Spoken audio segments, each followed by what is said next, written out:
국회의원 겸직하고 계시는 국무위원이시라서 동의 안 어떻습니까? 예, 전혀 동의할 수 없죠. 예. 동의 당연히 안 하시겠죠.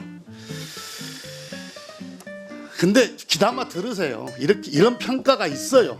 코로나로 인한 대응에 관련해서 재정 지출 규모가 늘고 또 지난 정부 5년 동안 이 국가 부채가 늘고 한 부분을 자꾸 코로나 하나로 모든 것을 아니에요. 지원하면 안 다른 된다. 나라 코로나 대응을 위해서 저는 그것과 다른 나라가 관련돼서 얼마나 재정 지출을 했는지 아마 그리고 어떤 성과를 거뒀는지 제가 제자리에 우리나라가 어느 정도의 재정 지출을 했고 어떤 성과를 거뒀는지 이걸 객관적으로 평가를 해야죠. 지표 관련해서는 언제 한번 차분하게 다음은 존경하는 김태년 의원님 질의 주시기 바랍니다. 수고 많으십니다. 부총리께 질의합니다. 예. 국회의원 겸직하고 계시는 국무위원이시라서 지역구에 가끔 가십니까? 지역구에 뭐 거의 가지를 못합니다. 그러면은 우리 일반 국민들 현장 목소리는 어떻게 듣고 있습니까? 제가 뭐 수시로 또 여기서도 생활을 하기 때문에 곳곳에 현장에서 부딪히는 분들이 다 민생 현장에 계시는 분들입니다. 예, 지금 1년 지났습니다. 1년밖에 안 됐다고 아까 말씀하시는 것 같던데. 아까 대통령 뭐 순방 그 관련해서 1년이나 됐거든요. 예, 뭐 그거는 뭐 예. 그래서 이제 경제 정책 책임자시니까 과연 이 경제 성적표가 괜찮은 건지. 아까 다른 의원님도 질의했었는데 OECD 국가 중에 다른 나라들은 다 경제 성장률을 상향 조정하고 있어요. 국제기구에서 경제기구에서. 근데 우리나라만 유독 하향 조정을 하고 있습니다.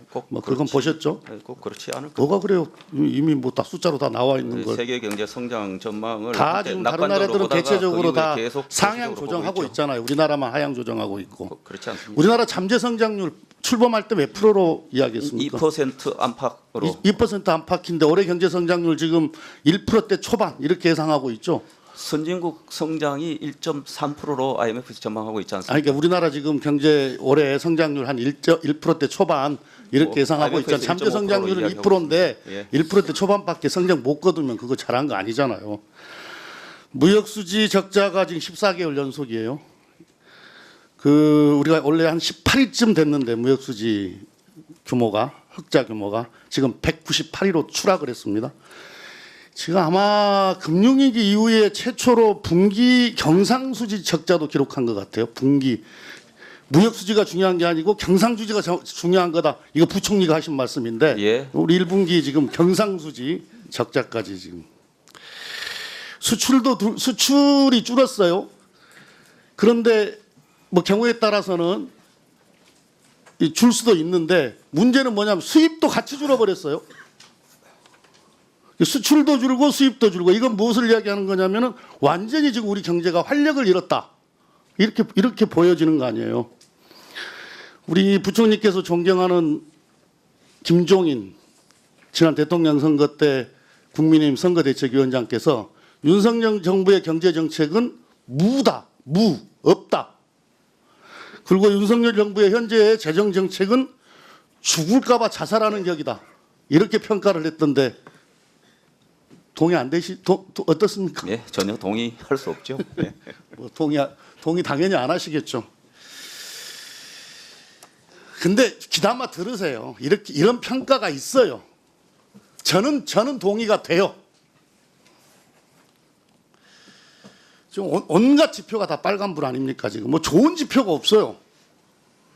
그런데 지난번에 아까 또 말씀하시던데 출범 1주년 경제 분야 주요 성과 및 과제 뭐 이렇게 발표하시는 거 보니까 기승전 문재인 정부 탓 이렇게 되어 있어요.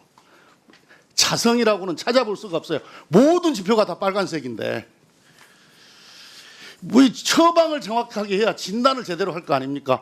처방이 지난 정부 탓 이래버리면 제대로 된 진단이 지난 정부 탓 이래버리면 처방이 제대로 나올 수 있겠습니까? 지금 정부 맡아가지고 1년이나 지났는데 표 한번 볼까요?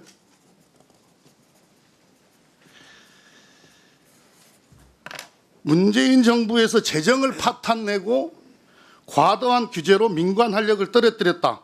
그래서 잠재 성장률이 곤돌박질 쳤다. 이렇게 평가를 하셨더라고요. 어떻게 경제 여건을 설명하면서 코로나19 팬데믹 이런 단어 하나가 없습니까? 특수한 상황이었어요.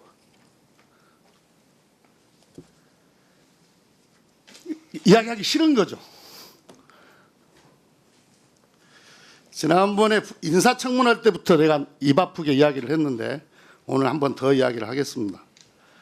코로나 대응과 관련해서 재정 전략이 되게 중요했는데 재정 지출 규모를 보면 재정 지출 규모하고 국가 부채 증가율을 보게 되면 다른 나라하고 비교를 해봐야 될 거 아닙니까? 우리나라가 돈 가장 덜 쓰고 코로나 방역 가장 성공한 나라잖아요. 그리고 IMF도 그렇고 OECD도 그렇고 피치도 그렇고 이 부분은 잘 평가를 해주고 있잖아요. 그런데 이런 평가, 이런 객관적 수치, 이런 객관적 성과 이게 부총리한테만 안 보이는 겁니까? 대통령하고 부총리만 안 보이는 거예요? 안 들리는 거예요?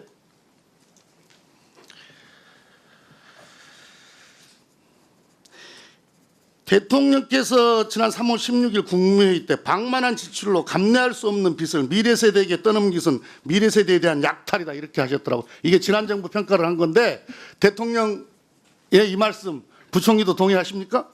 아까 김종인 박사는 재정 전략은 뭐 죽을까 봐서 자살하는 격이다 이렇게 이야기를 했던데. 네, 우선 자꾸 특정인 원로 정치인 언급을 자꾸 하시는데 우선 그분하고 저하고 이 정책에 대한 기존. 그러니까 이 대통령의 이 말씀에 동의 안 하시죠?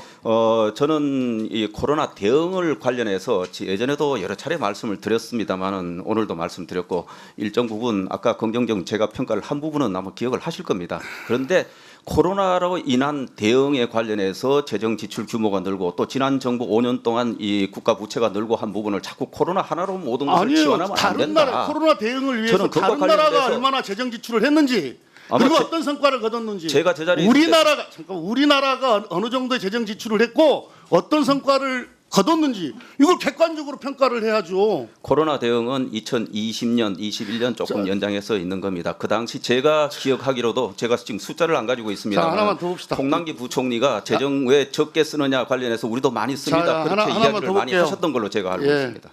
민간 활력이 떨어져서 뭐 이것도 지난 정부의 평가인데 그것도 표 한번 볼까요? 2022년 4사분기 대비 2023년 1사분기 민간 이 경제 활동별 또 지출 항목별 성장 기여도 예, 추가 1분 드리겠습니다.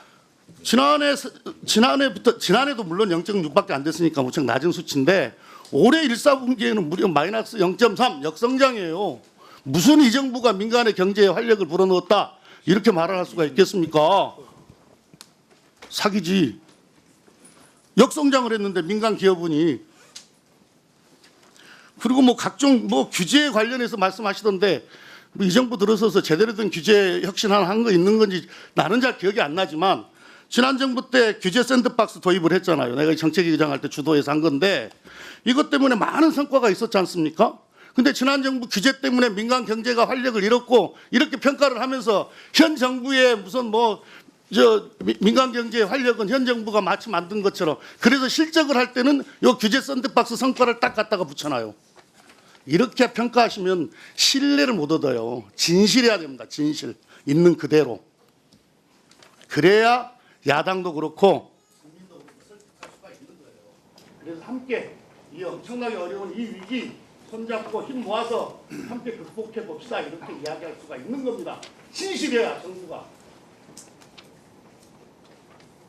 정부가 거짓을 이야기하고 진실하지 않고 뻥튀기 하고 이렇게 되면 정책의 신뢰를 잃어서 설득력이 확 떨어지는 거예요. 그래서 이 위기 극복 못합니다. 우선 제가 다시 한번 말씀드리지만은 정부가 뻥튀기 한 적도 없고 저희들이 거짓을 한 적이 없습니다. 저희들은 있는 사실을 기초로 해서 설명을 드리려고 그러고 다만 아마 강조하시는 부분과 관련해서 서로 보는 관점의 차이는 있을 수 있겠지만은 절대 그러지 않는다는 말씀을 다시 한번 드립니다. 그리고 이렇게 요청해달라고 그러는데 정말 제가 여러 차례 요청을 드립니다. 경제가 어렵습니다. 어려운데 국회가 정부가 함께 힘 모아서 정말 위기 극복하는데 함께 지혜를 모으고 힘도 모았으면 좋겠다는 생각을 드리고 무역 수지 아까 말씀드린 대로 몇 가지 요인을 말씀드렸지 않습니까? 무역 수지에 관한 부분, 수출 감소에 관한 부분 등등 이 지표에 관해서 저희들도 드리고 싶은 말씀이 너무 많습니다. 언제 차분히 한번 설명을 드리겠습니다. 예.